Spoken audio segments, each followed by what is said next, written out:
जिंदगी ना मिलेगी दोबारा। दोस्तों, आपने ये लाइन कई बार सुनी होगी और इस पर कहानियाँ भी सुनी होंगी, पर इस टॉपिक पर आपने कभी चर्चा नहीं की होगी। तो चलिए आज इस टॉपिक पर चर्चा करते हैं। हम अपने ढंग से जीना चाहते हैं, पर जिंदगी अपनी ही रो में भाग रही होती है। इसके साथ ऊबड़ खाबड़ पथरीले रास्ते पर गिरते संभलते चलने का अलग ही मजा है। जब भी हम गिरते हैं तो यह खुद आगे बढ़कर हमारा हाथ थाम लेती है। चोट चाहे कितनी ही गहरी क्यों ना हो, यह हमें दोबारा संभलने का मौका देती है। जो लोग इस मौके को पहचान लेते हैं, वे हारी हुई बाजी जीतकर शून्य से शिखर तक पहुंच जाते हैं। कुछ लोगों में ऐसी क्या खास बात होती है जो उन्हें हर हाल में आगे बढ़ने का हौसला देती है? क्या सब कुछ खत्म होने के बाद भी नई शुरुआत की जा सकती है? क्या करें, कहाँ जाएं? अचानक ऐसा कैसे हो गया? कोई रास्ता दिखाई नहीं देता। ऐसी नकारात्मक बातें किसी को भी अच्छी नहीं लगती, लेकिन हम सभी के जीवन में कभी ना कभी ऐसा दौर ज़रूर आता है जब हम अपने आप से यही सवाल पूछ रहे होते हैं। ऐसा लगता है कि सब कुछ खत्म हो गया, लेकिन कुछ भी खत्म नहीं होता। अगर दिल में जीने की तमन्ना हो तो टूटी बिखरी जिंदगी को भी फिर से संवारा जा सकता है। तो दोस्तों, आइए जान लेते हैं जिंदगी के कुछ पहलुओं के बारे में। इन पहलुओं पर चर्चा करते हैं, जिनमें से नंबर 1 है नियति को नकारना नामुमकिन। हम सब भविष्य के लिए बहुत अच्छी प्लानिंग करते हैं। हो सकता है कि कुछ लोगों की ऐसी योजनाएं पूरी तरह सफल होती हों, लेकिन सभी के साथ ऐसा नहीं होता। हम जिंदगी को अपनी मर्जी से चलाने की पूरी तैयारी किए बैठे होते हैं और नियति हमारी इस नादानी पर मुस्कुराती हुई हमारे लिए कुछ और ही तय कर रही होती है। जरूरी नहीं कि नियति हमारे लिए हमेशा बुरा ही सोचे। कई बार यह हमारी जिंदगी का रुख बदल देती है। हमारे साथ जो कुछ भी घटित हो रहा होता है, उस पर हमारा कोई वश नहीं होता। इसलिए अगर हमारे साथ कुछ बुरा भी होता है तो उसके लिए दुखी होने के बजाय हमें यही सोचना चाहिए कि शायद इसी में मेरी भलाई छिपी होगी। सच है कि हम नियति को बदल नहीं सकते, लेकिन अपने सकारात्मक प्रयासों से सामने आने वाली मुश्किलों को दूर करने की कोशिश तो कर ही सकते हैं। नंबर 2, धुंधले आईने का अक्स। ये जिंदगी शीशे की तरह साफ है। हाँ, कभी कभी मुश्किलों की आंधियां इस पर अकेलेपन और उदासी का ऐसा गर्द गुबार जमा देती हैं कि इसमें हमें अपना ही अक्स दिखाई नहीं देता। ऐसे में बेहतर यही होगा कि हम इस शीशे को खुद ही साफ कर लें। कई बार हालात ऐसे होते हैं कि व्यक्ति उदासी और हताशा से अकेले ही जूझ रहा होता है।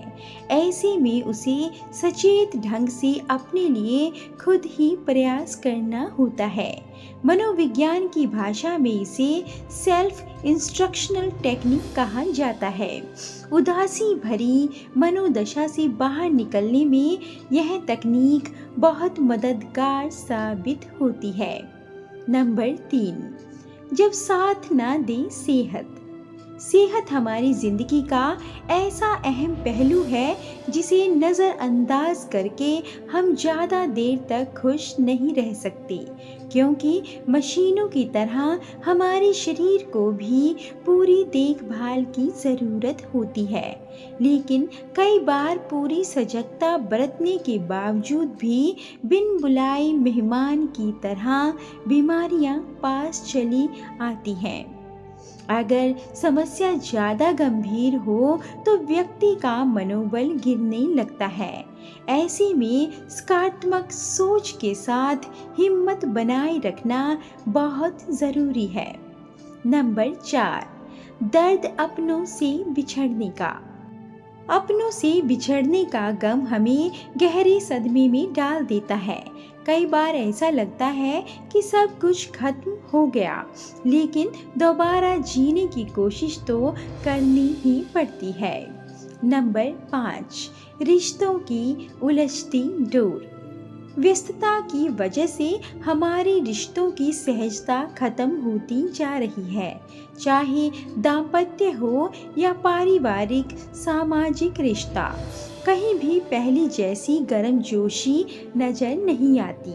तनाव का स्तर इतना बढ़ गया है कि बेहद मामूली बातों पर भी लोगों को गुस्सा आ जाता है। अहं की भावना इतनी बढ़ गई है कि कोई भी व्यक्ति अपनी गलतियों के लिए माफ़ी मांगने या रिश्तों को सुलझाने की कोशिश नहीं करता। जिंदगी की तरह रिश्ते भी अनमोल हैं, या यूँ कहें कि इनके बिना हमारी जिंदगी अधूरी है। तो फिर छोटी छोटी बातों पर नाराज होकर अपने रिश्तों को खो देना कहाँ की समझदारी है। कोई भी इंसान पूरी तरह परफेक्ट नहीं होता। किसी भी रिश्ते को जीवित बनाए रखने के लिए यह बहुत ज़रूरी है कि हम उसे उसकी खूबियों और खामियों के साथ सहर्ष अपनाएं।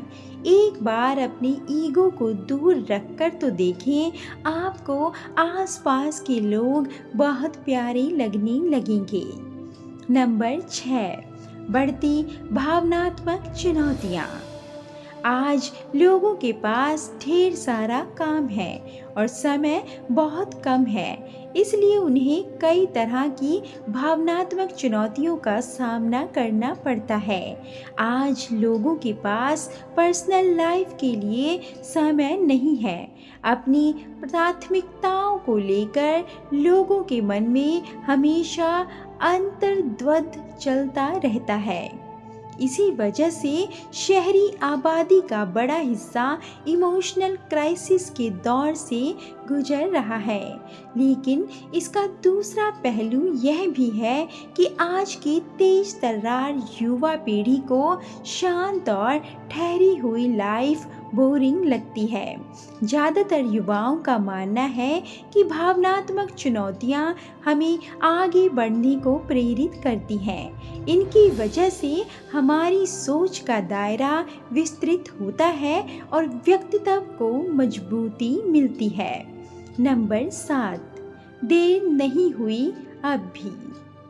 पुरानी पीढ़ी के कुछ लोग यह सोचकर उदास हो जाते हैं कि हम तो अपनी जिंदगी जी चुके, अब हमसे बदलाव की उम्मीद करना बेकार है। वैसे भी अब हमें अपना जीवन संवारने का कौन सा नया मौका मिलने वाला है। गलत, ऐसा सोचना बिल्कुल गलत है। चिकित्सा सुविधाओं की बढ़ती उपलब्धता ने बुजुर्गों के जीवन को पहले की तुलना में न केवल आरामदेह बनाया है, बल्कि अब उनकी औसत आयु भी बढ़ रही है। उनके लिए कोई देर नहीं हुई है। वे भी युवाओं की तरह जिंदगी का पूरा लुत्फ उठा सकते हैं। जिंदगी उन्हें भी अपनी बचे खुचे अरमान पूरे करने का मौका दे रही है। पुरानी ज़माने की तुलना में अब उनके सामने ज़्यादा आरामदेह जीवन स्थितियाँ और अतिरिक्त समय है। इसलिए बुजुर्गों की सोच में सकारात्मक बदलाव दिखने लगा है और अब वे जिंदगी को पूरी जिंदा दिली से जीने में यकीन रखते हैं। चाहे मोबाइल हो या इंटरनेट के लेटेस्ट एप्लीकेशंस सीखने का मामला हो या अपने वार्डरोब को मॉडर्न और ट्रेंडी बनाने की चाहत, आज के बुजुर्ग अपने हर शौक को पूरा करते हुए जीवन के हर पल को एंजॉय करना सीख रहे हैं। नंबर 8, बदल रही है तस्वीर। पिछले कुछ दशकों तक लोगों की सोच में स्थायी किस्म का ठहराव दिखाई देता था। पहले लोग दुख को ईश्वर की इच्छा मानकर उसे चुपचाप झेल रहे होते थे। अगर किसी के जीवन में कोई दुखद घटना घट जाए तो पूरा समाज उसे दुखी व्यक्ति के रूप में स्वीकार कर लेता था। लोगों के मन में उसकी ऐसी स्थायी उदास छवि बस जाती थी कि वह चाहकर भी दूसरों के सामने हंस नहीं पाता था। वह जहाँ भी जाता लोग उसके साथ सहानुभूति जताते। उसके पास इसे स्वीकारने के सिवा कोई दूसरा चारा भी तो नहीं था। स्त्रियों के मामले में स्थिति और भी भयावह थी। तभी तो भारतीय सिनेमा की विधवा स्त्री को सफ़ेद साड़ी और सिलाई मशीन के दायरे से बाहर निकलने में 50 साल से भी ज़्यादा समय लगा। लेकिन अब ऐसा नहीं है। लोगों की सोच में तेजी से सकारात्मक बदलाव आ रहा है। फिल्मों और टीवी का भी इसमें बहुत बड़ा योगदान रहा है। चाहे नागेश कुकनूर की फिल्म डोर हो या विकास बहल की क्वीन, दोनों फिल्मों की नायिकाएं दुखों को भूलकर अपने लिए खुशी तलाशती नजर आती हैं। यह बदलाव केवल फिल्मों में ही नहीं बल्कि हमारे जीवन में भी हर कहीं दिखाई दे रहा है। अगर जिंदगी हमें रुलाती है तो हंसने का भी पूरा मौका देती है। अगर हम उस मौके को पहचान नहीं पाते तो यह हमारी नासमझी है। नंबर 9, फास्ट ट्रैक पर जिंदगी। अति व्यस्त जीवन शैली में चाहे लाख बुराइयां हों, पर इसकी एक खूबी सभी बुराइयों पर भारी पड़ जाती है। वह है इसकी तेज रफ्तार। आज जीवन की रफ्तार इतनी तेज है कि हमारे पास उदास होकर बैठने के लिए पल भर की भी फुर्सत नहीं है। व्यस्तता इस मायने में भी बहुत अच्छी होती है कि यह नकारात्मक विचारों को हमारे आसपास फटकने नहीं देती। अगर कभी किसी वजह से हमारा मूड खराब भी हो जाए तो हम उस मनोस्थिति को ज़्यादा देर तक झेलना बर्दाश्त नहीं कर पाते। इसलिए हम अपना ध्यान दूसरी ओर बटाने की कोशिश करते हैं। अब लोग जीवन के हर पहलू को खुश होकर जीना चाहते हैं। हालांकि व्यस्तता के बीच से खुशियों के पल ढूंढना भी कोई आसान बात नहीं है, पर जो लोग सचमुच खुश रहना चाहते हैं उन्हें खुशियाँ मिल ही जाती हैं। नंबर 10, कला संतुलन साधने की। आज की अति व्यस्त जीवन शैली में कामयाबी की पहली शर्त है संतुलन। वह भी मामूली संतुलन नहीं, सिर पर कई तरह की जिम्मेदारियों का बोझ उठाकर तनी हुई रस्सी पर सीधा चलने वाला संतुलन चाहिए आज की जिंदगी में। जिस व्यक्ति को यह कला आती है उसे आगे बढ़ने से दुनिया की कोई ताकत रोक नहीं सकती। यह भारतीय समाज के लिए बेहद चुनौती भरा दौर है। आज की जिंदगी हमसे बहुत कुछ मांगती है, चाहे पर्सनल लाइफ हो या प्रोफेशनल। हर जगह लोगों की अपेक्षाएं बढ़ती जा रही हैं। हमारी ज़िंदगी कई अलग अलग खानों में बटी है और सबके बीच संतुलन बनाकर चलना ही सबसे बड़ी चुनौती है। खुद को भावनात्मक रूप से संतुलित बनाने के लिए अपने भीतर सहजता से बदलाव लाना ज़रूरी है। कोई भी इंसान एक साथ सभी को खुश नहीं रख सकता। ऐसी कोशिश करने वाले लोग अकेले पड़ जाते हैं। इसलिए रिश्तों के साथ संतुलन बनाते समय अपनी खुशियों को प्राथमिकता देना ज़रूरी है। नंबर 11, सजो ले कुछ खुशनुमा यादें। जीवन अपनी रफ्तार से चल रहा है। जिस तरह उदासी भरे दिन आते हैं, उसी तरह इसका खुशनुमा दौर भी आता है। तकलीफ़ों को तो हम लंबे समय तक याद रखते हैं, लेकिन खुशनुमा पलों को बहुत जल्दी भूल जाते हैं।